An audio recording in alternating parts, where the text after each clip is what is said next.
Alors, il est marqué dans la paracha de Chukat, au début de la paracha. Avec d'abord Hachem el Moshe, a dit Hachem el Moshe vers Aaron et Aaron est mort en disant Zot Chukat à Torah, voici la loi de la Torah. La loi, vous savez qu'il y a ce qu'on appelle des chukim dans la Torah, c'est des lois irrationnelles, des lois inintelligibles, qui dépassent l'entendement humain. Et il y a des mishpatim, ce qu'on appelle des lois rationnelles.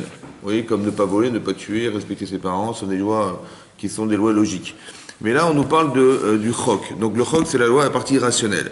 Hachem Tziva Hachem, les morts. D'abord, Ben Israël parle aux enfants d'Israël, Vekro Lecha Paradouma. Donc on demande à Moshe qu'on lui approche une paradouma.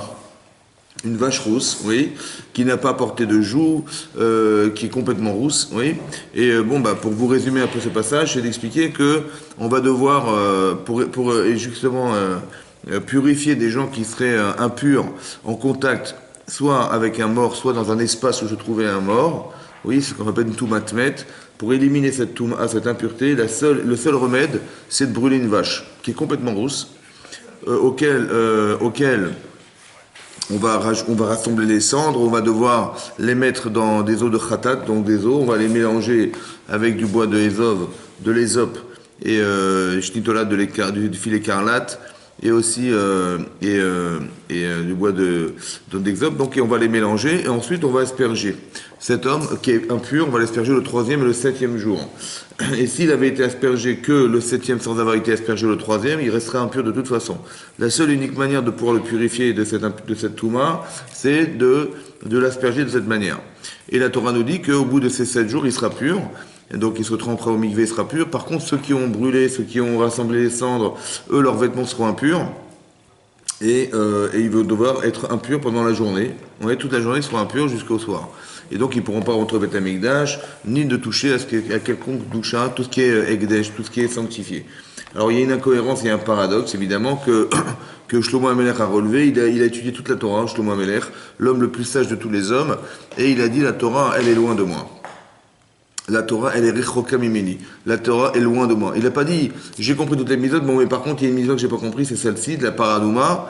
Et il a dit, j'ai tout compris sauf celle-là. Il a dit, la Torah est loin de moi. C'est-à-dire que n'ayant pas compris le principe de paradouma, la vache rousse, il a dit, j'ai pas compris la Torah. Ça va, n'ayant pas compris cette mitzvot. C'est-à-dire que ça concerne toute la Torah. Et d'expliquer qu'en fait, l'idée, c'est d'expliquer que il y a quelque chose d'irrationnel dans le fait que la personne qui purifie, elle devient impure, et celle qui est impure devient pure. Ce paradoxe, il est incompréhensible. Ça s'appelle un chok. C'est inintelligible, c'est incompréhensible. Et donc, il a dit, la Torah est loin de moi. Ok? Donc ça, c'est le principe de paradouma. Ici, c'est marqué, Zot Chukat à Torah. Voici la loi irrationnelle de la Torah. Pourquoi nous parler de la Torah? Non, il fallait dire la loi irrationnelle de la vache rousse. Pourquoi la Torah? On a l'impression que le symbole du chok, donc de la loi irrationnelle de la Torah, c'est ce symbole qui est celui de la paradouma. Après, il y a juste un principe qu'il faut comprendre, parce que sur le plan technique, on veut juste comprendre que la Torah est constituée de mishpatim, de lois rationnelles, de lois intelligentes, et des chukim, des lois irrationnelles. Pourquoi ce mélange? Voilà. Parce que on a un cerveau, on réfléchit, on est des humains, on est fiers de la Torah, qui chochmatrem ou binatrem. La Torah dit que c'est la connaissance et la logique, on va dire, de la vie, qui est la Torah. Quand c'est humain et quand ça construit l'humain, on est fiers. Ouais, mais dès l'instant où on vous demande de faire des choses que vous ne comprenez pas, si vous êtes intelligent et intelligente, vous dites, quand on vous demande, explique-moi ça, vous êtes embêté, ça vous gêne. Ça veut dire de devoir expliquer, on est gêné, on est fier d'expliquer les lois de la vie, la loi sociale, l'équilibre du monde, on est fier dans la Torah. Par contre, quand on nous dit, attendez, il faut expliquez-moi pourquoi vous ne mangez pas du lait et de la viande, expliquez-moi pourquoi vous mettez votre filine, expliquez-moi tous ces principes, de ne pas porter des vêtements de lin et de laine, on ne comprend rien. Et on dit, il faut que c'est comme ça, il faut le faire. On a du mal à expliquer ça. Et dès l'instant où on a du mal à expliquer, alors on a du mal à le vivre. Voilà. Donc pourquoi la Torah, elle a fait qu'il y a un mélange? Pourquoi ce mélange? Il y a un qui est fier, dans lequel on est fier, et l'autre, on n'est pas du tout fier. On est même embêté, on est même embarrassé de devoir s'expliquer lorsqu'on est religieux et religieuse, de dire, on fait des choses qu'on ne comprend pas. Mais non, j'ai pas compris. Si tu as un cerveau, c'est pour t'en servir. Si tu t'en sers pas, tu es un robot. Et pourquoi Hachem, il a fait qu'on doit faire des choses sans les comprendre? Vous avez compris, ça c'est la difficulté du chok. L'autre difficulté, c'est que ça amène à des dérapages. Parce qu'il y a des gens qui vont commencer à construire carrément des sectes. Ça veut dire, puisque la Torah est logique et puisqu'on a un cerveau, on est logique, et on doit adapter la vie en fonction de la modernité, de l'évolution du monde, alors on va être logique. Alors on va faire des mishpatim. Ça va, il y a des mishpatim dans la Torah, il y a des lois rationnelles. Alors restons rationnels. Et tout ce qui est irrationnel, hop, on balaye. Et donc ça veut dire qu'on va changer les lois. Ouais, alors que la Torah est indélébile, elle ne peut pas changer. Donc si la Torah, elle était que de lois irrationnelles, que de l'irrationalité, on dit, bah écoutez, c'est la religion, c'est comme ça, on comprend rien, c'est pas grave, c'est comme ça, il faut faire la Torah. Oui, parce qu'Hachem, est-ce qu'on a la prétention de comprendre Hachem à 100%? Non. Alors on dit, bah Hachem, il dit, voilà, si vous voulez qu'on parle le même langage, c'est un langage de Emouna, vous comprenez rien, c'est pas grave, allez-y. Donc on n'aurait pas eu de dérapage. Et si la Torah avait été que rationnelle, elle aurait été logique. Oui, logique complètement, on aurait évité aussi les libéraux, on aurait évité toutes ces tendances qui vont déformer la Torah ou qui vont vouloir adapter la Torah en fonction du monde, alors qu'en fait, c'est pas l'homme qui doit adapter la Torah au monde, mais que l'homme doit s'adapter à la Torah, c'est qui est l'inverse. D'accord? Donc il y a quelque chose qui est dehors Donc il faut comprendre pourquoi Hachem il a mélangé les deux, ça c'est la difficulté qu'on a. Rachid expliquait ici, le premier passouk de Rachid, qui explique Rachid, c'est celui-ci. Zot Rukat Torah, voici la loi irrationnelle de la Torah. Les fiches à Satan, dit Rachid, le Satan, donc le Satan, oui, et les Umot Haolam, et les peuples du monde, Monim et Israël, les morts, Ma Mizva Azot ou Mata Yeshba. Qu'est-ce que c'est que cette Mizva? Oui, qu'est-ce que c'est que cette Mizva? Il y a une notion qui est inconnue au monde, qui est l'impureté. On ne se préoccupe pas de l'impureté, nous on s'occupe des problèmes économiques, politiques, sociaux, voilà, c'est de ça qu'on s'occupe toute la journée. Mais non, mais il y a aussi des problèmes mystiques. C'est quoi? C'est l'impureté. Alors comment on enlève cette impureté? Alors c'est simple, vous prenez une vache, vous la brûlez, ouais, il faut qu'elle soit complètement rouge, vous comprenez rien, c'est pas grave, vous la brûlez, vous récupérez les cendres, vous aspergez les gens avec, il dit c'est quoi cette mitzvah là? On a l'impression qu'on est des sorciers quoi, on prend des vaches, on les brûle, on les récupère de la sorcellerie, on a l'impression qu'on fait de la sorcellerie quoi. Et il dit mais c'est quoi cette mitzvah et c'est quoi qui justifie la raison qui va justifier cette attitude? Ça veut dire la personne qui est impure devient pure, l'autre elle est pure, elle devient impure, on comprend rien. C'est quoi cette mitzvah? Maintenant, ceux qui vont poser la question, c'est un, le Satan, et deux, les Umot Haolam, les peuples du monde. Ça va? Ça veut dire qu'on a deux préoccupations. On a deux préoccupations. Celle de régler la caméra. Non, on a deux préoccupations. Celle de... comment vous dire? Elle va bien? Celle de... Comment vous dire? De rigoler. C'est celle de comprendre pourquoi on doit se justifier devant les non-juifs. Pourquoi? Oui, ça c'est un problème qu'il faut régler. Oui, les peuples vont vous dire, bon, moi je fais mes mitzvot, je suis avec le bon Dieu, je suis tranquille. Non, il y a une préoccupation de se justifier. Il faut s'expliquer avec les non-juifs qui sont très très très majoritaires et le Satan. On a expliqué souvent que le Satan, c'est quoi le Satan? Le Satan, ouais. On dit que le Satan, c'est un ange, d'accord, qui a été créé par Hachem, qui est lui-même le détenteur de la fonction de nous attirer vers la faute, de nous accuser et de nous éliminer. Buvez, éliminer. C'est comme ça, ça va? Donc il a ces trois fonctions. Et le problème, c'est que c'est quoi le Satan? On a dit expliqué que le Satan, c'est l'exploiteur, c'est celui qui va nous condamner, mais celui qui nous attire. Donc celui qui va exploiter une carence chez nous, parce que je ne sais pas ce que je fais moi.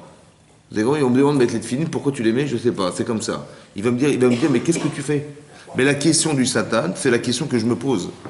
Mais il a mis juste en éveil, il a mis en éveil chez moi la capacité à m'interroger. En me disant, mais qu'est-ce que tu fais? T'es intelligent, ouais, t'es intelligent. Alors pourquoi tu mets des tefilines? Pourquoi tu mets des tefilines? Ça veut dire quoi de mettre des boîtes noires sur ta tête pour prier?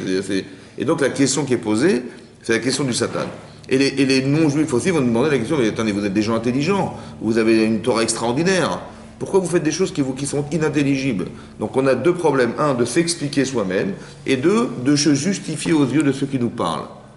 Vous comprenez? Ça, c'est deux choses indépendantes. Et c'est un vrai problème. Pourquoi c'est un vrai problème? Parce que si on ne sait pas s'expliquer, c'est que la Torah nous dérange. Vous comprenez ça? Voilà. Si je ne peux pas expliquer ce que je fais, c'est que la Torah, si elle ne me l'avait pas dit, j'aurais été trop content. Vous avez compris? Si la Torah ne m'avait pas dit, mettez de filine, ne mélange pas le lait et la viande, etc., j'aurais pas besoin de m'expliquer, j'aurais été très content. Donc c'est-à-dire que la Torah me dérange. Vous comprenez ce que je veux dire? Donc il faut comprendre comment ça se gère, ce genre de choses. Et sur ce, c'est marqué, Rachid expliqué, Rachid dit comme ça, les fichar, c'est pour cela.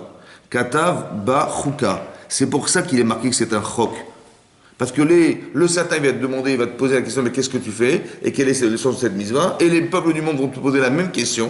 Et tu vas leur répondre que, tu vas dire, Xeraim lefanai, c'est un décret devant moi. D'accord? El lecha reshut leharer acharia. Tu n'as pas la permission de remettre en question ce que je te dis. Ça veut dire que c'est une doctrine implacable. Ça veut dire que tu n'as pas le droit de discuter. Voilà ce que je veux dire. La personne va me demander, mais qu'est-ce que tu fais? Je dis, écoute, c'est comme ça, Dieu m'a dit de rien te... Mais c'est comme ça que comme ça que je vais m'expliquer. Je vais dire, un non-juif va me dire, mais pourquoi tu mets des filles? Je lui dis, c'est comme ça, c'est Dieu, il a décidé. Je lui dis, mais pourquoi tu le fais? Je ne sais pas. En quoi c'est une réponse? Vous comprenez, j'ai un vrai problème fonctionnel, c'est d'arriver à expliquer à quelqu'un ce que je fais tout en sachant que je ne comprends rien et que je vais lui dire, écoute, c'est comme ça, Dieu a décidé, il faut que j'accepte. Pourquoi faire? Vous voyez, au contraire, il vaudrait mieux que tu comprennes. Pourquoi la Torah a rendu les mitzvot inintelligibles? C'est ça qu'il faut comprendre. Vous avez compris? Donc ça, c'est le chok. Maintenant, le problème, c'est comme ça. Regardez, ouvrez la page un peu plus tard. Bizarrement, mais Rashi reprend la paracha plus tard. Donc on est là, on est page 890, donc on est dans le Perekutet, Pasuk Aleph, donc le 19e chapitre, le verset numéro 1. Et là, je bascule sur la page 894. Là, Rashi reprend tout à coup, après le Pasuk Kavbet, donc le 22e Pasuk, Rashi reprend la paracha. Il dit comme ça. Il y a marqué Paradouma, on est environ 7 lignes avant la fin du texte de Rashi à droite. C'est marqué Paradouma en gras. Vous avez trouvé? Il dit Machal, les Ben Shifra. Donc, on nous ramène, pour nous expliquer ce que c'est que la Paradouma, on nous ramène un Machal. Un Machal, c'est une parabole. Les Ben Shifra, le fils d'une servante, ouais, chez Tinef Paltin chez le Meler, qui a détérioré, qui a sali le palais du roi. Amrou tavo imo qu'elle vienne sa mère à cet enfant qui est sa mère qui est la femme de ménage et qu'elle vienne nettoyer la saleté qu'il a mis là-bas. Car tavo para, de la même manière viendra la para adouma, la mère, la vache, et elle va techaper al agel, elle va expier la faute du veau. Ça veut dire que la para adouma, elle a un sens, lequel c'est d'expier la faute du veau d'or. Ça veut dire que ça, c'est marqué dans Midrash Tanchuma. C'est un Midrash qui est dit au nom de Rabbi Moshe Adarshan. C'est-à-dire que Shlomo Amelech, il a dit, j'ai rien compris. Et Rabbi Moshe Adarshan, dans le Midrash Rabbah, il va dire, oui, je vais t'expliquer. Ça vient expier la faute du veau d'or. Qu'elle vienne sa mère et qu'elle expie les erreurs de son enfant. La vache, elle va expier la faute du veau. C'est quoi la faute du veau d'or? C'est que la paradoma, qui est de retirer la mort, la pureté de la mort, c'est d'arriver à éliminer la faute du veau d'or. Alors c'est étonnant parce que, c'était très étonnant parce que Shlomo Melech n'a pas compris. L'homme le plus sage de tous les hommes. Comment Rabbi Moshe Adarshan, il peut avoir l'audace de dire, je vais t'expliquer. Voilà, c'est ça qu'il faut comprendre. Ça paraît paradoxal. D'un côté, Rachid nous dit que c'est un chok, c'est une loi irrationnelle, il ne faut pas discuter. Et Rabbi Moshe Adarshan, il vient t'expliquer ce que ça veut dire. C'est paraît contradictoire. Donc ce Rashi-là, il contredirait a priori ce Rashi-là. Rachid nous dit que c'est un chok, il y a des lois irrationnelles inintelligibles, et là on a l'impression qu'on a donné un sens intelligent. en expliquant le sens de la paradouma, que la vache rousse, elle vient expliquer la faute du veau d'or. Allez comprendre. Voilà. Donc c'est ça qu'on a un vrai problème. D'accord? Ok.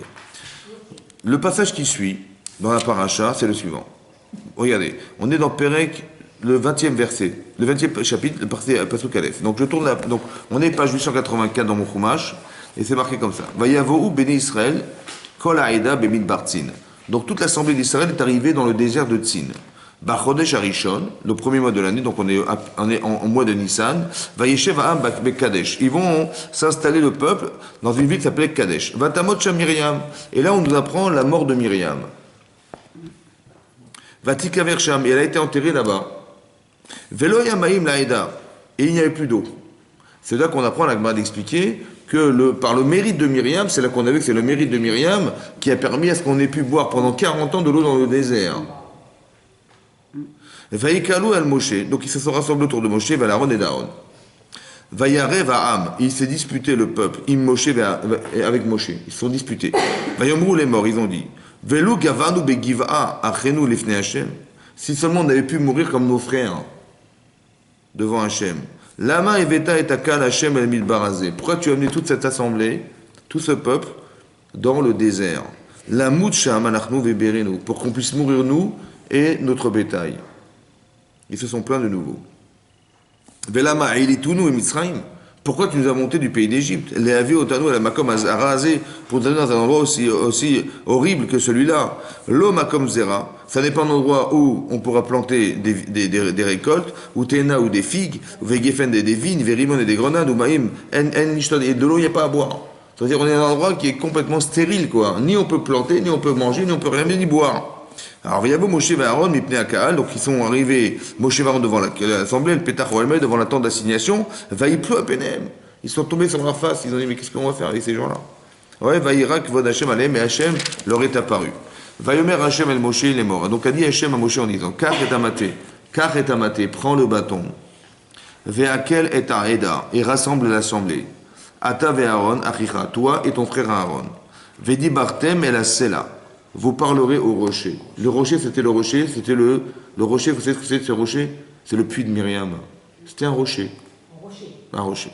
Pas les chocolats. Comment vous dire? C'était un rocher duquel coulait de l'eau, en permanence. Il y avait combien de ruisseaux qui coulaient Il y avait combien de millions de personnes dans le désert? Hein? Combien? 600 000 euros. Mais combien de personnes? 3 millions de personnes. 3 millions. Sans compter les animaux, le bétail. Il fallait de l'eau ou pas? Juste pour se doucher. Il fallait de l'eau? Bah oui. Pour se doucher, pour boire. Mais le puits de Myriam, vous croyez que c'était quoi le puits de Myriam? C'était quoi le puits de Myriam? C'était un petit puits. Ça aurait suffi ou pas? 3 millions. Ça veut dire que 3 fois les Champs-Élysées, quoi. Plein de monde. Alors en fait, le puits de Myriam, il y avait 12 ruisseaux qui coulaient. Et chaque ruisseau, il alimentait une tribu. C'était énorme ce qu'il y avait.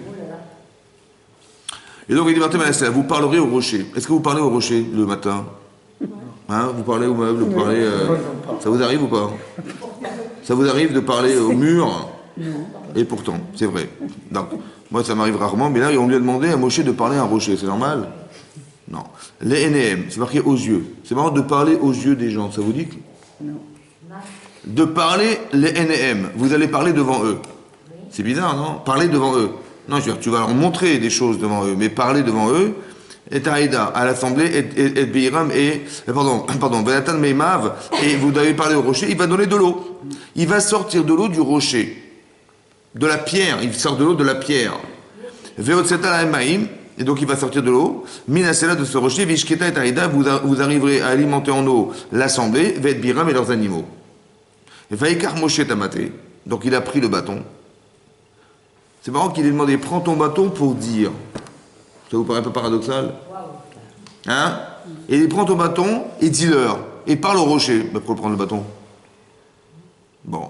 Vaikar Moshe Tamate, Milifne Hashem, Ka'asher Tzivaou, comme il lui avait ordonné. Vaïk Alou, Vayak Ilou.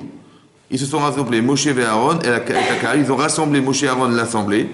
Elle peinait à celle-là devant le rocher. Vayomer Lahem, Shimuna Amorim. Écoutez les rebelles. Quel rebelle?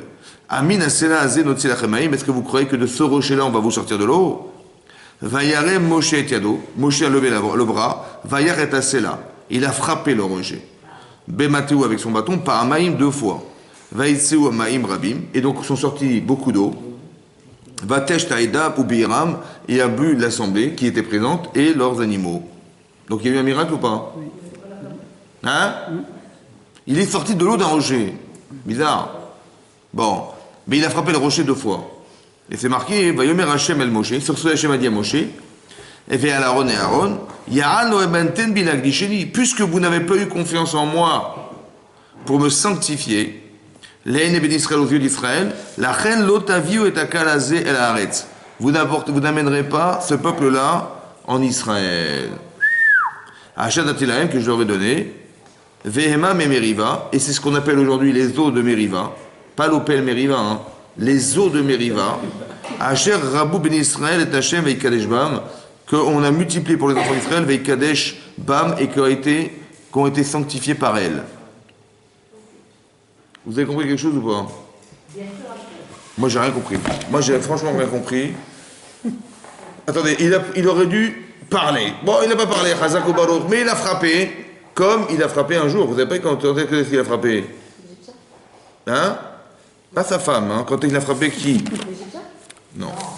Regardez, ouvrez la page. Regardez, on va regarder comme ça. Ouvrez la page.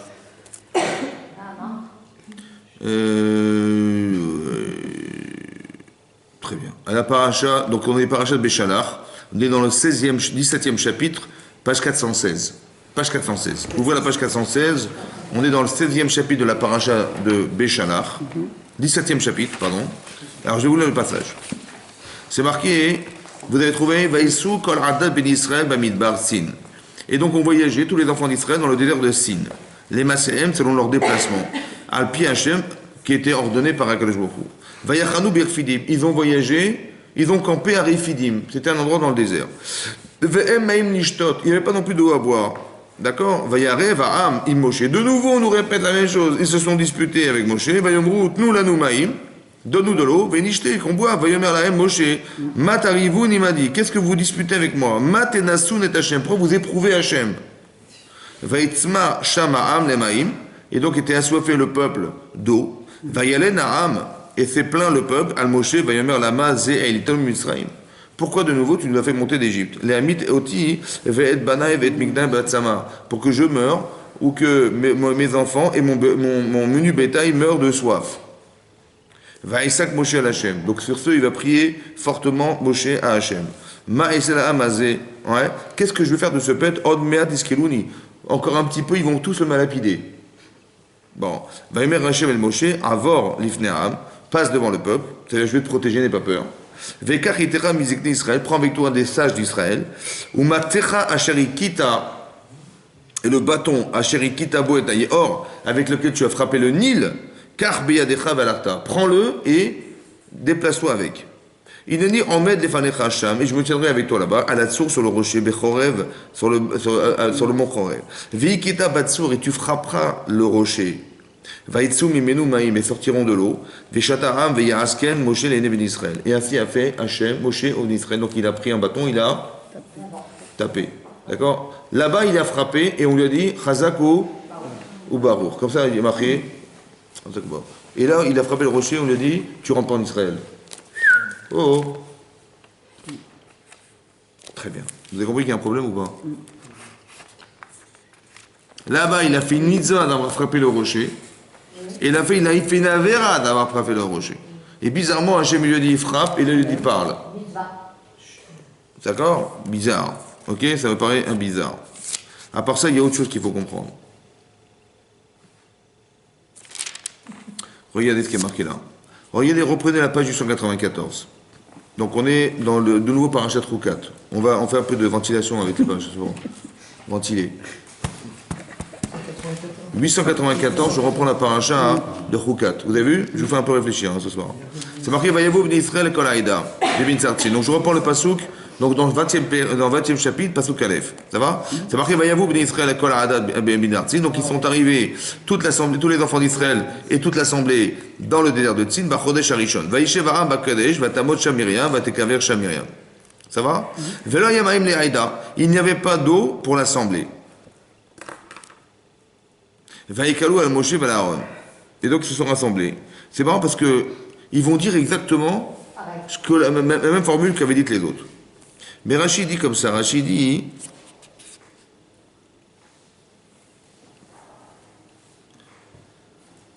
alors je vais vous lire Rachid, pardon, excusez-moi.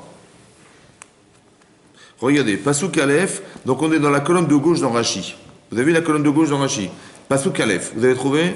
Marqué en gras, Kol Haïda, toute l'assemblée. Marqué Ada Shlema, l'assemblée entière. Shekvar Metu Metemidbar. Ils sont tous morts, les gens du désert. Velo Pirchou les Chaim, et ceux-là ont été séparés pour vivre. Donc on est à quelle année? On est où là maintenant? Quelle année on est maintenant? La 40e année. Ça veut dire qu'on est à la dernière année dans le désert. Tous les gens qui ont survécu, c'est des gens qui n'étaient même pas nés, comme le poisson, ouais, quand on a frappé le rocher la première fois. Ces gens-là, quand il y a eu le veau d'or, c'était à quelle année le veau d'or de la sortie d'Égypte? La première année. Là, on est 38 ans plus tard. On est 39 ans plus tard. Et donc, on nous dit, voilà, Hachem, il dit, voilà, ils étaient assoiffés. C'est vraiment parce que tous ceux qui ont vécu la faute des Méraglim et du veau d'or ont disparu. Et les enfants, eux, ils ont répété la même formule que leurs parents. Ils ont dit, mais il n'y a pas de quoi manger ici, et il n'y a pas de semences, on ne peut pas cultiver la terre. Ils ont vécu 40 ans dans le désert, et ils réclament des figues, ils réclament les mêmes raisons que leurs parents. C'est étonnant, comment ça vous choque pas? Qu'est-ce que vous apprenez de là? C'est vraiment que les enfants, ils répètent les mêmes reproches qu'ils avaient au départ. Alors qu'ils ont disparu, ils vont répéter la même chose que leurs parents. C'est déjà surprenant. Mais c'est marqué que cette génération a disparu. Donc ça veut dire qu'il y a un détail important ici à remarquer, c'est que là-bas il a frappé le rocher pour une certaine génération. On était avant le don de la Torah. Et là, on est après le don de la Torah. Et on nous invoque des choukim, de respecter Hachem dans le chok, dans la loi irrationnelle. Alors écoutez-moi bien. Après, ça marque Vatamot Sham Myriam. On nous dit dans cette paracha, la nôtre, qui était morte Myriam. Et à la suite de sa mort, l'eau s'est arrêtée. Donc on a dû faire intervenir Moshe et Aaron pour remettre en place ce que Myriam, à elle toute seule, elle avait mis en place pendant 40 ans. Il fallait que de nouveau il y ait de l'eau de ce rocher qui recoule. Vatamot Sham Myriam. Il était mort Myriam. Laman ispera mitad Myriam et parachat paradouma. Pourquoi on a juxtaposé dans la Torah, dit Rashi, de Rensalement de Midrash, la paracha de la paradouma qui est un chok, une loi irrationnelle, avec celle de Myriam qui est morte. Pour dire l'Omar Lecha, pour te dire, ma korban, korbanot mechaprim, de la même manière que les sacrifices, ils vont expier la faute. Ouais. Dit af mitat tzadikim mechaperet. Même la mort des tzadikim, elle expie les fautes. Quand on apporte un korban, on va expier nos fautes, n'est-ce pas, un sacrifice. Mais sachez que la mort des tzadikim, ça expie les fautes. Qu'est-ce que ça a à voir? L'expiation d'une faute, c'est une logique. Quand j'ai fait teshuva, ouais, c'est que j'ai compris mes erreurs, je suis contrasté entre le bien et le mal, je fais teshuva, je dis j'ai honte de moi, je fais teshuva. Donc la teshuva, c'est quoi? La teshuva, c'est une réflexion personnelle, introspection et remise en question, et c'est comme ça que j'efface mes fautes. Puisque je regrette d'avoir été la première personne, j'efface mes fautes. En quoi la mort des tzadikim, c'est réparateur? Est-ce que c'est mécanique? Quand il est mort, alors c'est bon, on n'a plus de problème. C'est ça que ça veut dire? C'est pas logique, vous comprenez que c'est pas possible. Et de la même manière que la paradouma avait expié la faute de quoi? Du veau d'or, de la même manière. Alors, vous avez compris? En quoi la vache rousse va expier la faute du veau d'or? Il y a quelque chose à comprendre derrière tout ça. Alors écoutez-moi bien. C'est marqué dans le Midrash Rabbah, oui, que quand on a traversé la mer Rouge, on a eu une prophétie extraordinaire. C'est marqué là-bas dans la Gemara, c'est marqué Ra'ata Shifra Bayam. Elle a vu une Shifra, ça veut dire une femme de ménage. Ouais, donc il n'avait pas forcément des facultés de prophétesse, parce qu'il faut être une grande sadéquette pour prophétiser. Ouais. Elle n'était pas forcément très grande sadéquette, et quand bien même, elle a vu ce que même Yecheskel Ben Bouzi, qui était un prophète, il n'a jamais vu de sa vie. Ça veut dire que grâce à Moshe Rabbeinu, on avait un niveau de prophétie extraordinaire, qu'on ne méritait pas d'avoir parce qu'on est une femme de ménage, mais qu'on a reçu gratuitement grâce à Moshe Rabbeinu. Mais qu'est-ce qu'ils ont vu? Alors là, c'est marqué comme ça, ils ont vu ce qui Yecheskel Ben Bouzi a vu. Qu'est-ce qu'il a vu? Là-bas, c'est marqué au début du Sefer de Yecheskel, qui est un prophète, un Cohen. Il a dit comme ça. Il a vu en prophétie le Kisei HaKavod, le trône céleste. Alors, c'est quoi le trône céleste? Ouais, c'est quoi le Kisei HaKavod? Oui, le Kisei HaKavod, le trône céleste, c'est sur quoi Hachem se repose. Ça veut dire sur quoi le monde repose. Et là-bas, il a vu 4 visages. Il a vu le visage de l'homme. Là-bas, Rachid dit que c'était le visage de Yaakov Avinu, l'homme parfait. Il a vu le visage du taureau, du lion, et il a vu le visage de l'aigle. C'est-à-dire que c'est intéressant de voir qu'il y a l'homme, donc l'être humain en soi, c'est l'homme, donc c'est lui qui représente l'essentiel de la création du monde. Ensuite, on est dans le monde animal. Il y a le taureau, l'animal domestique. Il y a l'animal domestique, il y a le lion qui est le roi des animaux sauvages, et l'aigle qui est le roi des animaux, des volatiles. Vous avez compris? Mais à chaque fois, sauvage. Et vous avez remarqué que chaque fois, c'est un symbole très fort. Oui? Il y a l'homme, est-ce qu'on représente l'homme? Ou bien on représente la partie animale, mais domestique? Ou bien on représente l'animal sauvage, qui est le lion? Ou bien on représente l'animal volatile, sauvage, qui est l'aigle. Et on a vu par exemple les nazis, eux leur symbole c'était l'aigle. Pas par hasard, ça tombe sous l'influence. Mais tout ça, ça reposait, le trône il reposait al regel echad, dit là-bas sur un seul pied. Tout ça repose sur un seul pied, le pied du veau. Il y avait au bout le sabot du veau. Tout ça, ça repose sur un sabot, le veau. Maintenant, la faute du veau d'or, c'était quoi la faute du veau d'or? C'est d'expliquer que maintenant que Moshe Rabbeinu est mort, c'est ce qu'ils ont pensé. Qui c'est qui va remplacer Moshe Rabbeinu? Qui c'est qui va être l'intermédiaire efficace entre nous et Hachem? Alors nous, on ne peut pas parler à Hachem. On a vu que quand on parle à Hachem, on disparaît. On est incapable d'écouter Hachem en direct, le mont Sinaï. Donc il faut bien trouver un intermédiaire. Le seul intermédiaire qu'on avait, humain, c'était Moshe Rabbeinu. Ils ont dit, écoute, nous c'est impossible de l'écouter. Tu vas parler à Hachem, mais nous on écoutera de toi directement parce que de passer par Hachem directement, c'est pas possible. Il fallait passer par un intermédiaire. Ça repose sur un seul pied, le pied du veau. Ils ont fait, on va prendre un veau. Puisque tout repose sur le veau. C'est lui qui va l'intermédiaire. Tout ça, vous avez compris, les 4 visages, ils reposent sur un seul pied, qui est le veau. Alors on va faire un veau d'or. Le veau en or. On va respecter. Pourquoi le veau en or? Parce que c'est ce qu'on a vu. Donc ils ont dit, on a compris ce quoi Hachem y repose, et bien on va passer par l'intermédiaire du veau sur lequel Hachem repose, pour faire qu'on puisse être fixé un intermédiaire entre nous et Hachem. La faute du veau d'or, c'est peut-être d'avoir pris l'initiative de faire. Ça va? Mais non. Regardez comme c'est intéressant. Ouvrez la paracha de Béchalach. Mais au début de Béchalach, il y a un autre épisode dans la Torah.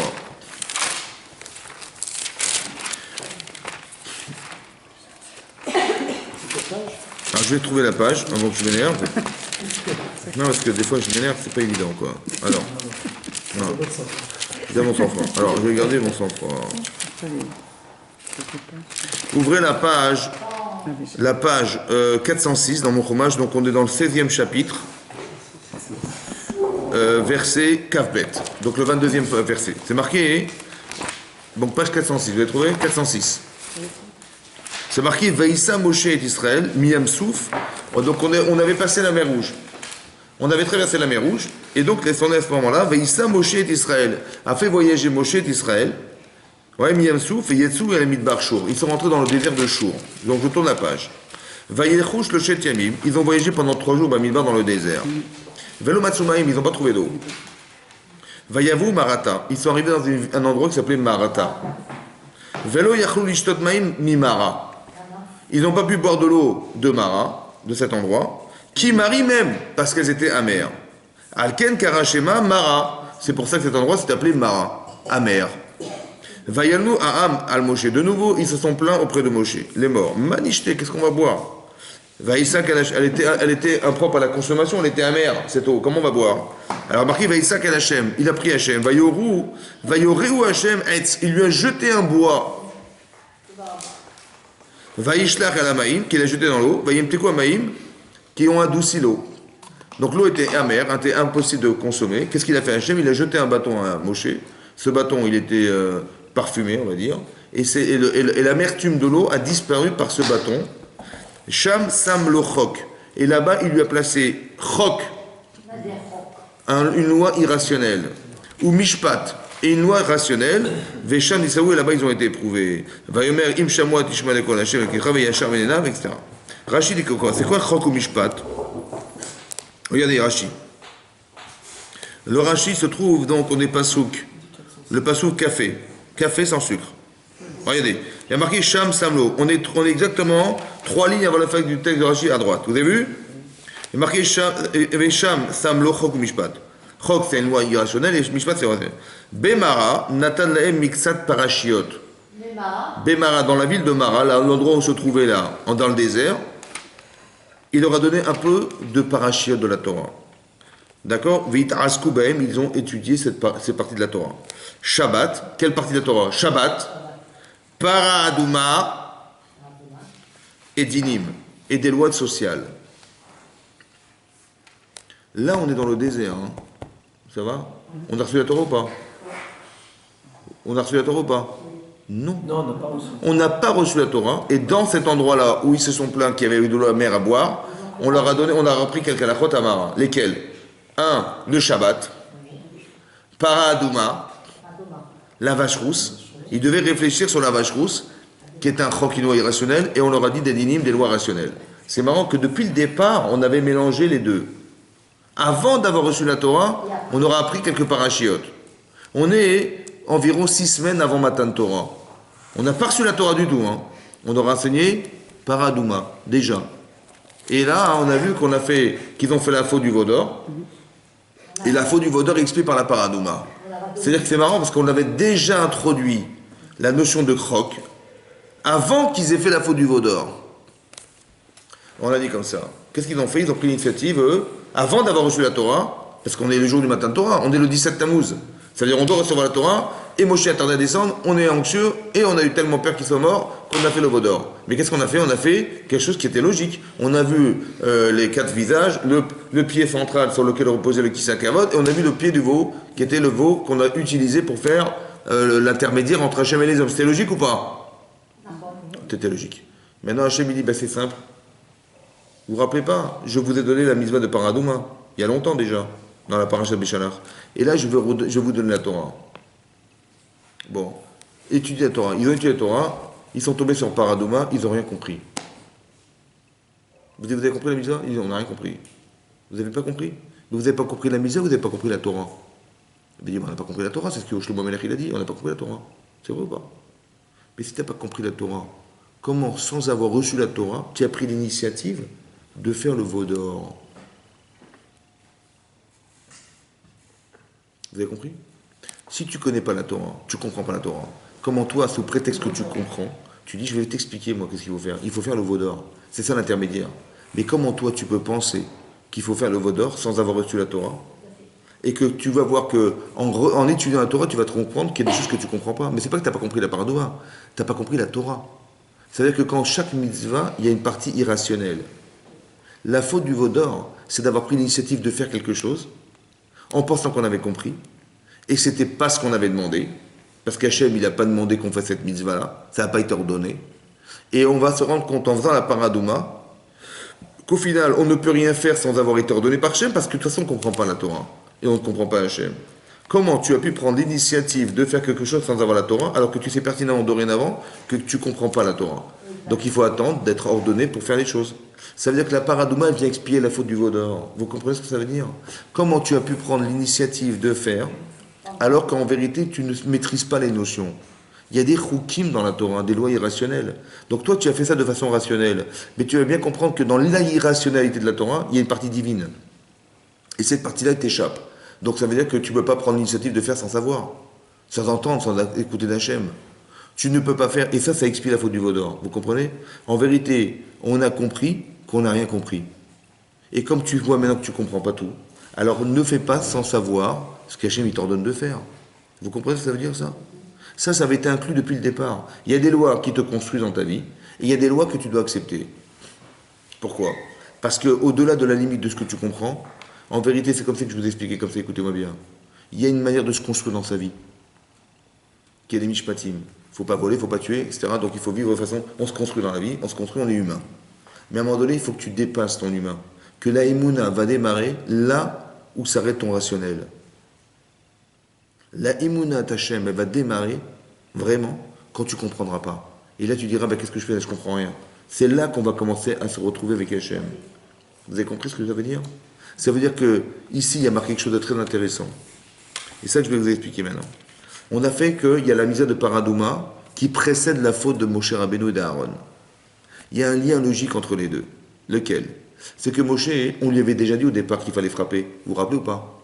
Donc il va risquer de tomber dans le piège de frapper sans avoir été ordonné de le faire. On lui a dit, parle.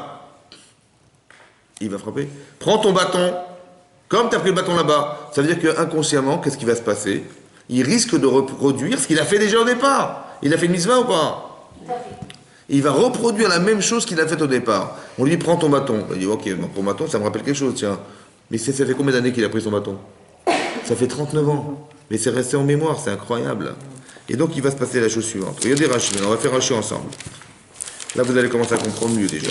Qu'est-ce que c'est que le chok et qu'est-ce que c'est que la mitzvah de la paradouma? Allez, regardez. Là, c'est marqué, donc je reprends le passage de la faute de Moshe et Aaron. Là-bas, c'est marqué, il leur a dit, prenez, alors je retourne dans la page 896. Ouais. Donc on est pas souk Zain. Hein? Ça va, vous avez suivi, ça va? Vous avez suivi? Hein? C'est marqué comme ça. Vaïdaber Hachem et Moshe, les morts. Donc a dit Hachem et Moshe, donc je suis pas souk Zain, Périk Kaf, le 20e verset, le 20e chapitre. Kach et Amate, prends le bâton, Ve'akel et Aïda, il rassemble l'assemblée. Ve'et Aaron Achicha, avec Aaron, il dit Bartem et la Sela, et vous parlerez au rocher. L'Enem, alors, Venatan Mema, il sortira de l'eau. et tu sortiras grâce à fait de parler de l'eau du rocher. Veishkita et Taïda, et vous ferez boire de l'eau à l'Aïda, à l'assemblée, Veta et Biram et à leurs animaux. Vaikar Moshe Tamate, Midifne Hashem, Kachat Sivaou. Donc il a fait comme Hashem lui a dit, il a pris son bâton. Vayakilu Moshe, Ve'Aaron et Takal, donc ils ont rassemblé, Moshe et Aaron l'assemblée, elle peinait à 7 devant le rocher. Ils voulaient faire un kiddush Hashem. Vayemer Aleem, Shimuna Amorim. Bizarrement, ils ont dit, écoutez les rebelles. Quels rebelles? Amina Sela, Notzilachamaim, est-ce que vous croyez que de ce rocher on va sortir de l'eau? Bah oui, c'est ce qu'on t'a demandé. C'est quoi cette rébellion? Quelle rébellion? De quoi tu parles? On ne comprend pas. Alors Rashi, regardez Rashi avec moi. Regardez la deuxième ligne de Rashi à droite. Amina Sela, Notzilachamaim. Les filles chez Loayum Mekirimoto. En fait, ils ne retrouvaient pas le rocher. Ils ne reconnaissaient pas le rocher. Les filles chez Alar Asela étalaient le rocher. Va Yeshev Lo Ben Aslem, il s'est mélangé parmi d'autres rochers. Kishenis Talek Aber, ouais, lorsque ce puits-là, il s'est séparé de l'endroit où il était. Ils n'arrivaient plus à reconnaître quel était le rocher. Bon. Va Yisrael Omrim Naev, et sur ce, Israël va dire, on est assoiffé. Ma lachem me'eze sela totzil anumaim. Qu'est-ce que ça change que tu nous sortes de l'eau de celui-là ou d'un autre? Bon. Sur ce, ils vont dire, l'écart amar lahem amorim, vous êtes des rebelles. Sarbanim, ouais. D'accord? Ils ont dit, mais qu'est-ce qu'on en affiche que tu sortes ce rocher ou celui-là? C'est pareil. Juste que tu parles au rocher qu'il sorte de l'eau. Il leur a dit, mais vous êtes des rebelles. Pourquoi? Ouais. Rachid dit Morim est à Morim, ouais. Minasela Azé, chez nous, Alav. Est-ce que vous croyez que dans un rocher sur lequel on n'a pas été ordonné, on va vous sortir de l'eau? Qu'est-ce qu'ils ont voulu dire, les Israël? Quand ils disent, mais c'est pas grave, prendre n'importe quel rocher, c'est pas grave, qu'ils parlent de n'importe quel rocher. Il dit, mais vous croyez qu'on va pouvoir parler à un rocher qu'on n'a pas été ordonné de faire? Ça veut dire qu'ils ont cru quoi? Que la force de Moshe venait de Moshe. Il dit, mais non, on ne peut rien faire, nous, c'est pas nous qui faisons, c'est Hachem. S'il a choisi ce rocher, c'est strictement celui-là et pas un autre. Eux, ils sont venus de façon logique. Ils ont dit, mais de toute façon, c'est pareil, ce qui compte, c'est qui sort de l'eau. Peu importe le rocher. Ils ont dit, ils ont raisonné. Alpi, Mishpat, c'est-à-dire c'est logique que si on te demande de parler, il faut parler à un rocher, peu importe lequel. Il dit, non, c'est rigoureux. C'est celui-là et pas un autre. Pourquoi? C'est comme ça. Vous comprenez? Comme ça, ils ont raisonné, eux. Donc, ils ont dit, vous êtes des rebelles. Après, c'est vrai, par Amaïm. Il a frappé 2 fois. Il a parlé, ça a marché? Non. Mais il a frappé 2 fois. Les filles chez Barishona, l'Otsi et la Tipine. Pourquoi il a marqué 2 fois? Parce que la première fois qu'il a tapé le rocher, il est sorti des gouttelettes. Les filles chez l'Otsi va à Makom, les Akoto, parce qu'Hachem n'a jamais ordonné de le frapper. Et là, il avait dit Bartem et la Sela. Il a dit parler au rocher. Vema Dibrou la Sela. Acher. Mais eux, ils ont parlé à un autre rocher, pas le bon. Vélo aussi, et donc l'eau n'est pas sortie d'eau. Amrou Shema Tserel Akoto, Barishona. Peut-être qu'il faut le frapper comme on avait frappé. Je vous ai montré dans la parachat Béchalar 39 ans avant. Ils ont parlé, ça n'a pas fonctionné. Il dit, ça m'a fonctionné. Alors peut-être qu'il faut frapper comme on avait frappé la première fois. Chez Neymar, Vikita Batsour, tu frapperas dans le rocher. Vénis Damen Laotosela. Et lorsque ils ont voulu frapper, là le rocher est revenu à sa place. Veikaou, ils l'ont frappé. C'est pas évident, hein. Les émotions, ça va, ça monte. Donc c'est marrant parce que quand ils ont parlé, le rocher, il ne s'est pas déplacé. Et lorsqu'ils ont voulu frapper, le rocher, il est revenu à sa place. Donc de là, on voit que Moshe, il n'avait pas de lunettes. Ben comment c'est possible qu'il n'ait pas vu? Et s'il n'a pas vu, demande à Rav Dessler, comment ça fait qu'on l'a trompé? Il a voulu parler à un rocher, et il s'est déplacé. Et donc il a parlé au mauvais rocher. Et lorsqu'il a fallu frapper, tout à coup, il est revenu à sa place. Et là, il a frappé. Donc on a trompé Moshe Rabbeinu ou pas? Évidemment. Oui. C'est quoi ce scénario-là? C'est quoi ce scénario-là? Alors le Rav Dessler, il dit comme ça. Écoutez-moi bien ce qu'il dit. Très important ce que je vais vous dire. Le Gaon de Vilna, il a expliqué que Moshe Rabbeinu, il avait des doutes. Qu'est-ce que veut dire parler au rocher? Hachem, il a dit parle au rocher. Ça veut dire quoi parler au rocher? Est-ce que vous parlez à la nature, vous? Non. Quel est l'enseignement que je tire? Mais non. Comme il ne comprenait pas ce qu'Hachem voulait dire, ou il n'a pas accepté ce qu'Hachem voulait dire intellectuellement, alors la réalité, elle n'est pas présente. Ça veut dire que si tu ne conçois pas, tu ne peux pas faire que la réalité, elle te parle. Ça va? Par contre, frapper, c'était logique. Vous avez compris ce que je veux dire? C'est-à-dire comme si que la réalité que tu vois, concrètement, elle est fonction de ta conception intellectuelle. Si tu conçois que c'est logique, alors c'est celle-là que tu vas voir. Et si tu ne la conçois pas, elle est là, mais elle ne te parle pas. Et dit, comme c'est comme tu dis, comme il disait le Rav Dessler, il dit, quelqu'un il a un Rav, qui lui enseigne la Torah, mais il doute des enseignements de son Rav. Il ne pourra jamais rien apprendre de lui, parce qu'il doute de lui. Il dit des fois, il dit des choses, il dit des bêtises, il dit, Loïman mimeno kloum, il ne pourra jamais rien apprendre. Pourtant, le Rav, il parle en permanence. Mais ça le traverse. Pourquoi? Ça ne le pénètre pas, parce qu'il doute de l'enseignement du Rav. Ça n'a pas de... On ne peut pas cristalliser une réalité si on ne la conçoit pas au départ. Donc il veut nous expliquer, le Rav Dessler, que l'inversement des rochers, c'est pas qu'ils ont bougé les rochers. C'est que comme il ne concevait pas l'enseignement du fait qu'on puisse parler à un rocher, cette réalité n'a pas de sens. Elle se sépare de lui. Vous comprenez? Elle est là en vérité, elle n'a pas bougé. Seulement il ne la conçoit pas. C'est comme si qu'elle se déplaçait. Et quand il a dit mais il faut frapper, ah ça c'est clair, alors elle va revenir à sa place. Vous comprenez?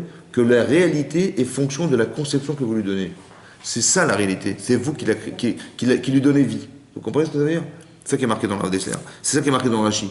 Que pas que les rochers se sont inversés réellement parce qu'il a bien vu que ça bougeait. Non, il n'y a rien à bouger. Seulement, il faut croire que ce qui va fonctionner, c'est ce que tu conçois. La problématique, c'est est-ce que tu t'adaptes à ce que Hachem te demande. Il y a un travail personnel à s'adapter à la volonté d'Hachem. Si tu t'y adaptes, la réalité, elle va fonctionner comme tu l'as conçue et comme Hachem il avait prévu. Et si toi, tu t'opposes à cette réalité, la réalité ne fonctionnera pas. Il n'y aura pas de bracha. Tu dis, mais pourtant, c'était pas logique, c'était pas vrai. Non. C'est-à-dire que non seulement il faut accepter la volonté d'Hachem, mais il faut l'accepter avec tout le cœur qui va avec, c'est-à-dire de dire, je vais accepter ce que Hachem me... Je ne remets pas en cause, si vous voulez, cette conception qu'Hachem me propose. Très important que vous compreniez ça. C'est ça que l'inversement des rochers. Et sur ce, Hachem va dire, maintenant, est-ce qu'il y a eu un Kiddush Hachem? Est-ce qu'on a sanctifié le nom d'Hachem, puisqu'en frappant le rocher, l'eau est sortie? Il y a eu un Kiddush Hachem, ils ont bu, ils ont pu boire? Très bien. Donc, quelle différence entre un S, un miracle, parce qu'il a frappé le rocher, comme il avait frappé un Béchalar, ou bien qu'il ait dû parler, qu'il a finalement pas parlé? Et Hachem, il va dire une chose effroyable. Il va dire, Vayomer Hachem el Moshe, Vel Aaron, Ya'al lo eben tedbi, puisque vous n'avez pas eu confiance en moi, les Akdishini pour me sanctifier. L'aîné d'Israël, la reine Otavil est akanazé, vous amènerez pas, vous accompagnerez pas ce peuple en Israël. Ça veut dire, Rachid explique comme ça. Regardez Rachid, c'est effroyable, hein, mais c'est marqué comme ça.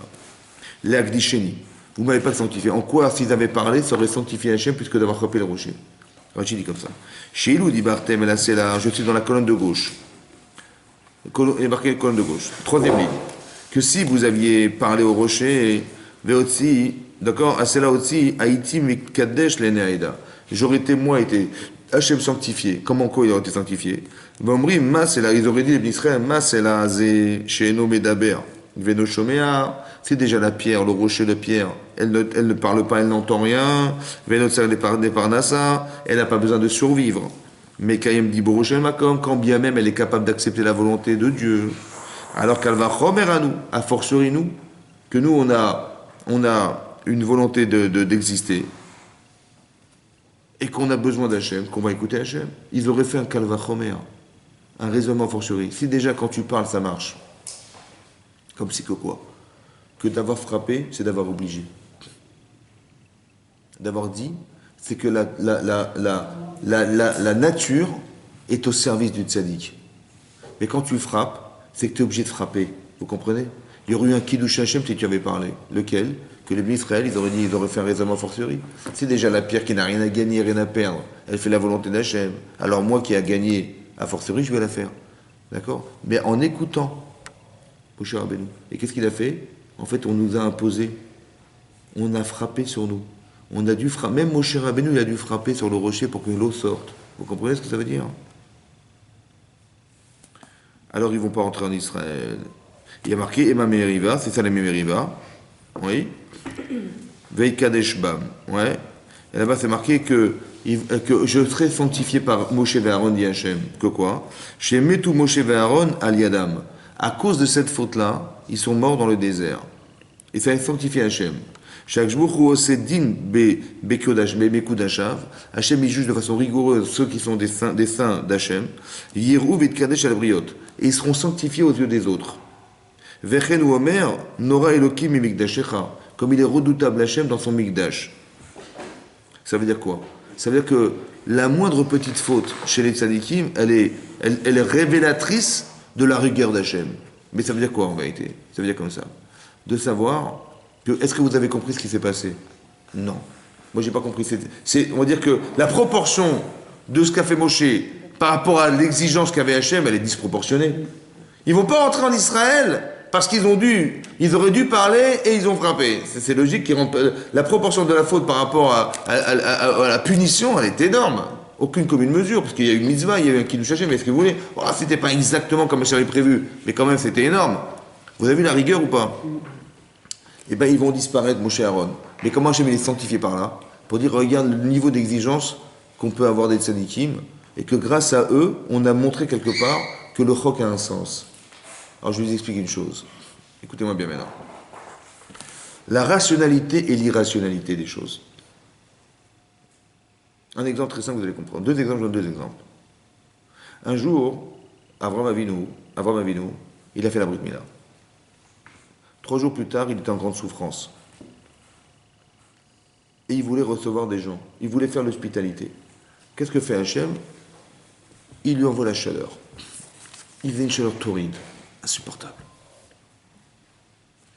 Et quand même, malgré la chaleur et malgré la douleur, il a été d'accord de recevoir des anges, à qui il a donné à boire, à manger, et il les a réfléchis à l'ombre d'un arbre. Dit la Gemara dans Baba Metzia, Bisrout, par le mérite qu'Avram il a eu d'avoir reçu ces gens, l'hospitalité, il a fait du chesed, et avoir donné à manger, on a eu la manne, d'avoir donné à boire, on a eu le puits de Myriam, et d'avoir mis à l'ombre d'un arbre pour les rafraîchir, on a eu les colonnes de nuée dans le désert. Très bien. Pendant combien de temps? 40 ans. Maintenant, vous avez compris qu'il y a quelque chose d'incohérent. Il a donné à manger à 3 personnes.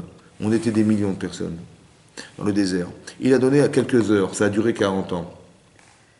Il a donné un peu d'eau, mais atmaïm à ces gens.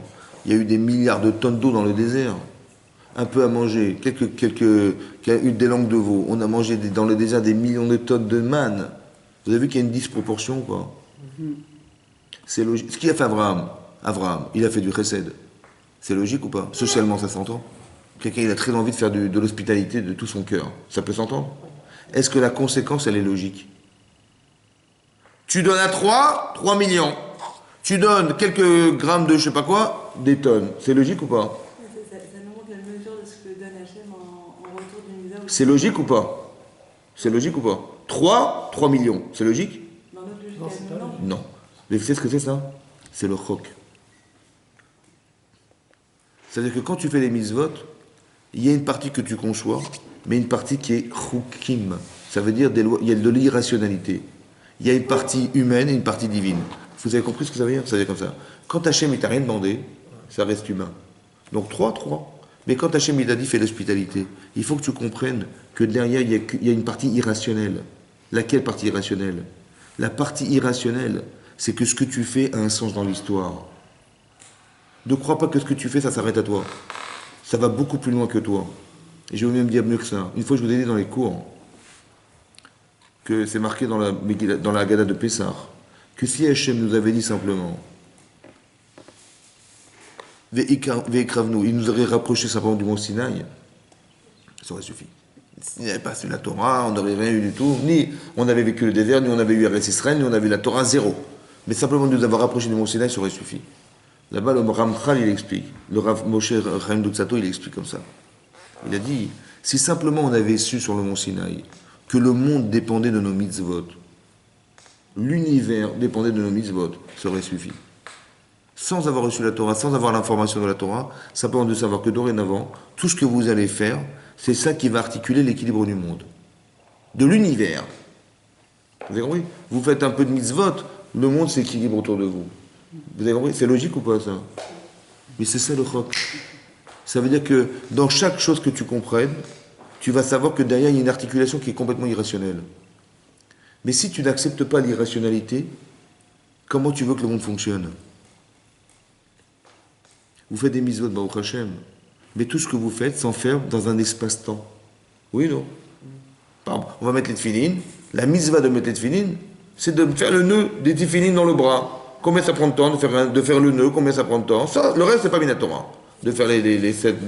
c'est pas Minatora. Tout ce qui est Minatora, c'est Ukshartem Otam. Vous les rattacherez à vos bras. Ça, c'est la mitzvah. Ça dure combien de temps, la mitzvah? Une seconde. Une seconde. Et avec une mitzvah, on atteint l'infini. Mais comment tu peux atteindre l'infini en une seconde? Comment tu bascules à l'infini dans une seconde? Et ton boîtier, il mesure quelques centimètres. Tout est limité. Ton esprit est limité, le temps est limité, toi tu es limité, la mitzvah est limitée, tout est limité. Comment tu peux dépasser la limite dans la non-limite? Vous avez compris? Comment tu atteins la non-limite de l'infini qui est l'Olam Haba, le monde à venir, dans la limite de ce que tu fais? Comment c'est possible? Vous avez compris ou pas? C'est un choc. Ça veut dire qu'il y a quelque chose d'irrationnel. Vous savez quoi? Je pense que la partie irrationnelle de l'homme, c'est le fait qu'on n'ait jamais compris comment ça se fait qu'une neshama est puisée dans un corps. C'est irrationnel. Vous comprenez ou pas? Vous prenez, si quelqu'un il a un problème dans le cerveau, ouais, c'est quoi le cerveau? C'est quoi le cerveau? C'est de la chair. Ouais. Il dit, ben écoute, c'est pas grave, on va lui faire une greffe, on va lui prendre le muscle du bras, on va le mettre à la place du cerveau. C'est de la viande, vous savez, ben, la viande pour de la viande, ça va, c'est pas grave. Ça marche ou pas? Ben non, ça marche pas. Pourtant, c'est de la viande. Comment de la viande, elle pense? Je pas compris. Comment de la viande, ça pense? Mais ça pense, c'est intelligent, hein, le cerveau. Hein. Mais comment ça peut penser? C'est la viande qui pense. C'est irrationnel, vous comprenez? Tu dis, bah oui, c'est logique, il y a des connexions électriques. Tu as compris quelque chose? Non, je ne sais pas. D'où elle vient la vie? Je ne sais pas. Comment ça se fait qu'on a de l'énergie en nous? On ne sait pas. Elle est où la pile? La pile. Elle est où la pile? La pile. Elle est où la pile dans le corps? Dans chaque appareil électrique, il y a une pile. Il y a une énergie électrique. Mais elle est où la pile? Cherchez-la, il n'y a pas. C'est la neshama. Maintenant, comment ça se fait que... Mais c'est un choc, vous comprenez? C'est irrationnel. C'est que dans ta vie, tu dois comprendre qu'il y a de la rationalité. Mais si tu t'arrêtes dans la rationalité, tu t'arrêtes dans l'intellect, tu ne pourras jamais atteindre Hachem. Parce que tu risques de faire un faux du vaudor. Ça veut dire de dire, moi je fais ce que je comprends. Ce que je ne comprends pas, je ne fais pas. Mais c'est dommage, parce que l'essentiel se trouve dans ce que tu ne comprendras jamais. Je vous ai dit une fois, un jour les goyim ils vont nous demander, mais qu'est-ce que vous faites, c'est quoi ces mitzvot là? Tu fais des choukim, mais ça n'a pas de sens, c'est quoi la mitzvah? Le Satan il va te dire un jour, mais qu'est-ce que tu fabriques? C'est quoi ces mitzvot? Tu vas lui dire, écoute, c'est une xéra milefanaï. Hachem lui dit, c'est un décret devant moi. Ça veut dire quoi? Ah, écoutez-moi bien. Qu'est-ce que vous croyez que vous allez comprendre de la Torah? Qu'est-ce que vous croyez que vous allez comprendre d'Hachem? Hachem est infini. Qu'est-ce qu'on peut comprendre, nous, dans l'infini? C'est comme si tu voyais la Terre dans tout l'univers. Qu'est-ce que c'est que la Terre dans l'univers? Si toi, tu prétends que tu vas comprendre Hachem, tu dis, moi, je fais, voilà, j'ai compris, je fais. Mais tu vas comprendre quoi dans l'infini, mon chéri? Comment tu oses croire que tu vas comprendre quelque chose dans l'infini? Donc si tu restes un intellectuel dans la Torah, oui, tu vas arriver un jour à la Maba, qu'est-ce que tu vas comprendre? Tu vas voir que tu vas trouver quoi? Tu vas trouver ce que tu sais. Mais ce que tu sais, c'est infiniment rien par rapport à ce qu'il est Hachem. Donc tu veux retrouver Hachem ou pas? Évidemment. Mais tu veux retrouver tu veux rentrer dans un monde infini? Oui ou non? Alors accepte d'accepter qu'Hachem est infini. Mais comment tu fais? Puisque tu comprends rien. Accepte le chok. Accepte l'irrationalité de la mitzvah. Accepte de vivre au-delà de la conception humaine. Dépasse ça. Tu dis, mais je peux pas, je comprends rien, je sais pas. Comment je vais faire un truc que je comprends pas? C'est dommage parce que d'accepter Hachem, sa volonté, non seulement c'est une preuve d'amour, parce que c'est pas parce que tu vas pas faire ta volonté, mais tu vas faire la sienne. Tu dis, mais j'ai pas compris. Mais c'est sa volonté. Donc c'est une preuve d'amour. Mais après, je pense que pour atteindre l'infini, il faut être d'accord de rentrer dans le jeu d'Hachem.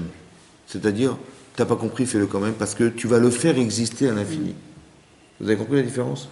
D'accepter sa volonté, c'est d'accepter qu'il existe au-delà de ta conception. Parce que si tu t'arrêtes à la conception que tu as, tu vas t'enfermer dans un esprit, donc concentrer Hachem dans ce que tu crois. Mais Hachem, il est largement au-delà de ce que tu crois. Largement.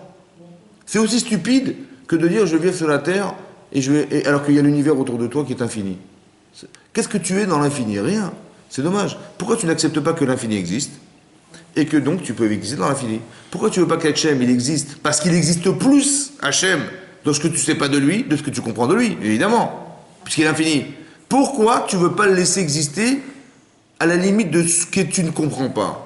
Laisse-le vivre dans cet esprit. Hachem dit, pour qu'on arrive à communiquer tous les deux, il faut qu'on arrive à vivre dans l'infini, c'est-à-dire dans la partie que tu ne concevras pas. Accepte Hachem. Sois Eved Hachem. Eved Hachem, ça veut dire soumets-toi à l'idée que tu vas exister en delà de cette limite. Comment? En faisant des choukim. C'est ça la paradouma. La faute du veau d'or, c'est d'avoir fait une faute qui se concentre dans ce que je croyais être, de ce que je croyais faire. Voilà, j'ai compris, j'ai vu le veau d'or, j'ai vu, le Kisakavot, j'ai compris. Ok, j'ai fait ce que j'ai compris. Mais non! Attends d'être randonné. Parce que il y a une partie rationnelle dans ce que tu vas faire. Tu te rends compte, quand tu fais des misotes, le monde s'équilibre autour de toi. Le monde univers. C'est complètement incompréhensible. Mais c'est comme ça. Donc quand tu es ordonné, ça fonctionne. Et quand tu n'es pas ordonné, ça ne fonctionne pas. C'est ça le veau d'or. Vous comprenez? Hachem, il a regardé dans la Torah avant la création du monde. Il regarde la Torah, il crée le monde. Il faut que tu comprennes que la Torah, c'est le mode d'emploi du monde. Les rouages de ce monde, ils fonctionnent dans la Torah. Donc quand tu dis, on va changer les lois, on va faire comme nous on pense. Mais non, ça ne peut pas marcher. Parce qu'Hachem, il a fait en sorte que les rouages de ce monde, ils fonctionnent selon la Torah. Donc il dit, moi quand je prends l'initiative de faire sans avoir besoin d'avoir la Torah, un type qui est libéral, il va dire, mais laisse tomber ça, c'est du Moyen-Âge. Il faut réadapter le monde dans le monde moderne. J'ai compris, mais ça c'est ta façon de concevoir toi le monde. Mais c'est pas ça la Torah. C'est pas ça Hachem, vous comprenez? C'est ça la différence. C'est que tu vas subordonner ta pensée à celle d'Hachem. C'est-à-dire que la limite de ta émouna, elle démarre à partir du moment où ton sechel s'arrête, ton intellect s'arrête. C'est là que tu commences à concevoir, que tu vas faire une abstraction de toi pour lui. Faire abstraction de soi pour lui, écoutez-moi bien. Faire abstraction de moi pour lui, c'est faire abstraction de mon désir corporel pour laisser échapper ce qui n'est pas corporel. C'est quoi? C'est ma neshama. En fait, l'infini, il est où l'infini? Il est en vous. Faire un choc, faire la loi irrationnelle, l'irrationalité, c'est mon corps, il me dit, le Satan, il me dit, mais tu vas quand même pas faire ça. C'est exactement comme Abraham Avinu, on lui dit, prends ton fils, sacrifie-le. Mais tu vas quand même pas sacrifier l'enfant que tu aimes. Pourquoi Hachem lui propose quelque chose qui est irrationnel à Abraham Avinu? Parce qu'au départ de ta vie, tu dois être rationnel, c'est comme ça que tu te construis. Tu dois être intelligent. Tu es intelligente, tu comprends les choses, tu te construis avec. Mais à un moment donné, sache, à un moment donné, tu vas devoir comprendre que tu n'es pas, ta Avodat Hachem, elle ne se concentre pas sur ce que tu sais. Mais au-delà de ce que tu sais. Parce que l'Olam Haba, c'est de la Emunat Hachem. Hachem, il voudrait qu'on se retrouve un jour à l'infini.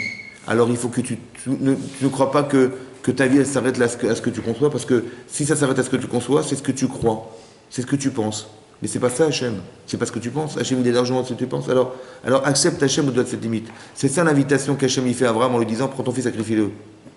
Parce que tu vas le faire, mais c'est pas logique. Toi, toute ta vie, tu t'es sacrifié pour dire aux gens, arrêtez de tuer vos enfants si vous avez des problèmes.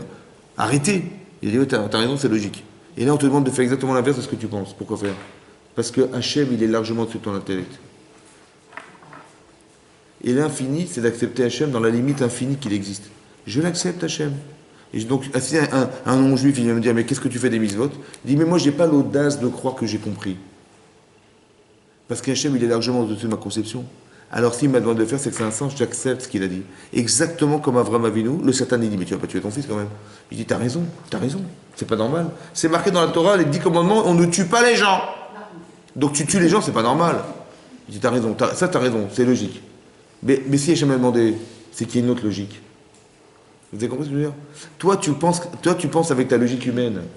Je dis, mais t'as raison, humainement, t'as raison à 100%. Mais si t'as raison, c'est que tu as tort alors. Ah bah oui, c'est le Satan dit, tu vas pas quand même faire. Alors si tu me dis, si tu dis, mais t'as raison, je veux pas le faire. Ah, je le fais pas, donc c'est Dieu qui a eu tort de le faire. Comme tu dis, mais ça me dérange, des fois la misote, elle me dérange. Il faut faire Shabbat, il faut faire Yalasni, ou des fois c'est contraire à ma nature. Comment je vais le faire? Et bien c'est comme ça. Ça veut dire que tu acceptes d'être cette femme, tu as l'idée d'être cet homme. Dans la limite de ce que la Torah te demande. Pourquoi? Parce que tu rentres dans quelque chose qui est au dehors de l'humain. Avraham Avinu, ce qu'il a fait, vous avez compris, quand il a fait un sacrifice personnel de s'engager, malgré tout, de faire de l'hospitalité, il a fait au-delà d'une limite. Laquelle? Celle de la mitzvah. alors Hachem, il peut l'utiliser pour nourrir dans le désert. C'est un chok. C'est irrationnel. Si tu veux faire en sorte que tes misotes n'aient pas de limite, fais-le be'emunat Hachem, au-delà de la limite de ta compréhension. Parce que au-delà de la limite de ta compréhension, c'est Hachem. Il t'a dit fais-le, et je l'ai fait par amour pour lui. Hachem, il utilise ce que j'ai fait pour lui pour faire que dans le désert, on soit nourri pendant 40 ans dans le désert. Vous comprenez? C'est pareil, c'est la même idée. Tu vas un jour retrouver Hachem dans ta vie, à 120 ans, mais tu peux le retrouver que de l'instant où tu n'arrêtes pas ta compréhension personnelle. Parce que c'est personnel. C'est pas l'infini, c'est personnel. On ne veut pas que ça soit pas un rapport personnel, soit un rapport qui soit infini. Comment tu fais? Eh bien, on va te dire des chokim. Ça veut dire que vous avez compris que dans la loi logique, il y a toujours un chok. Hachem, il dit, prends ton bâton et parle au rocher. Mais prends bâton, rocher, c'est pas logique. Et je dis, mais fais-le, parle, justement, prends ton bâton et parle. Je dis, mais c'est pas logique, fais ce que je te dis. Parce que de cette manière, tu ne vas pas t'introduire dans ce que tu crois, mais t'introduire dans ce que je te demande. Et dans ce que je demande, c'est que tu vas me retrouver, on va se retrouver un jour. Parce que c'est ça que je veux que tu fasses. Au-delà de tes mythes personnels, fais en sorte qu'on se retrouve. C'est ça, vous avez compris? Le lien entre la paradouma, le lien entre le fait que depuis le départ, avant qu'on ait reçu la Torah, on avait appris le Shabbat. On avait réfléchi sur le Shabbat, qui est la finalité de la création du monde. On avait réfléchi sur les lois sociales qui nous construisent, et on a réfléchi sur la paradouma. Que dans tout ça, il y a des chukim. Tout ce que tu fais, ne le fais pas parce que tu l'as compris, mais fais parce que c'est Hachem qui te l'ordonne. Ça veut dire que ça va très loin, ça veut dire que dans ma vodat Hachem, oui, personnelle, je ne vais pas dire, ouais, bah ça je comprends pas, ouais, ça me convient pas, ça non. Tu fais ce qu'on te demande parce que c'est là que se trouve Hachem. C'est tout. Dis pas, ah ouais, mais ça c'est trop dur, ah ça j'y arriverai pas. Oh, non, comme si que c'était pas adapté, comme si que la Torah nous dérangeait. Comme si que le seul endroit où il faut vivre, c'est là où tu ne seras jamais dérangé. Mais il y a des non-juifs pour toute la terre. Hein. Alors quoi, tu veux vivre où alors? Non. Et donc il faut que tu arrives à justifier. Donc comment tu fais? Tu dis, mais moi j'ai pas l'audace de dire que j'ai compris. Vous avez compris? C'est ça qu'il dit Hachem, mais dis-leur que c'est une xéra milefanaï. Pourquoi? Parce que moi j'ai pas l'audace de croire que je comprends. Donc Hachem m'a demandé, mais j'ai la émouna, je suis confiant en Hachem. Il m'a dit, fais-le, ça a un sens. Et je le comprends même encore plus que ça. Parce que maintenant, dans ce que je vais accepter de faire, c'est d'accepter Hachem dans tout ce qu'il est. Mais il est sûrement plus dans ce que je ne sais pas de lui, de ce que je sais de lui. Quand quelqu'un me dit, mais qu'est-ce que tu fais, c'est quoi cette mitzvah? Il me dit, mais c'est Hachem qui me l'a ordonné. Mais ça veut dire qu'elle a un sens au-delà de ce que je conçois. Ben, je le fais parce qu'il me l'a dit, j'ai la Emouna. Vous avez compris, c'est ça? C'est ça la Emouna. La Emouna, c'est pas de croire en soi, c'est de croire en Dieu. Et de croire en Dieu, ben, donc dans chaque relation rationnelle, il y a une partie irrationnelle, toujours c'est comme ça. Tu vas prendre le bâton et tu vas parler au rocher. Et d'ici, tu sais quoi? En vérité, ce que j'avais pensé, dommage, parce que ce que j'avais pensé, dit Hachem, c'est que si tu avais parlé au rocher, alors vous serez tous rentrés en Israël avec eux. C'est bon, qu'est-ce que tu as fait en fait? Eh bien, tu as tapé le rocher. C'est-à-dire que tu as forcé la chose. Tu as fait comme tu l'avais compris toi. Ah, dommage. Tu as fait exactement comme le veau d'or. Tu as fait comme ils ont compris. Tu as retrouvé, tu as rattrapé ce que eux ils avaient fait, d'avoir pris l'initiative de faire le veau d'or en pensant qu'ils avaient compris ce qu'il fallait faire. Pareil, tu n'as pas fait ce que je t'ai dit, tu as fait ce que tu as compris. Tu dis, ben, on avait déjà ravé le rocher, peut-être ça qu'il faut faire. Non! Il fallait parler au rocher comme je t'avais déjà ordonné. Vous avez compris ce que je veux dire? C'est très important de comprendre qu'il faut être rigoureux et rigoureuse dans la pratique des mitzvot, parce que de faire comme on a envie, ça me plaît, ça me plaît pas, c'est pas ça la Torah. C'est pas ce qui te plaît la Torah, c'est ce que tu dois faire, c'est ce qui est marqué dans la Torah qu'il faut faire. Et de faire ce qui est marqué dans la Torah, c'est d'adapter, c'est de s'adapter et d'adapter le système dans lequel Hachem il a créé le monde pour que les choses elles fonctionnent. Et si tu t'adaptes pas ou tu l'adaptes pas en disant ben je comprends pas, alors forcément la réalité ne marchera pas.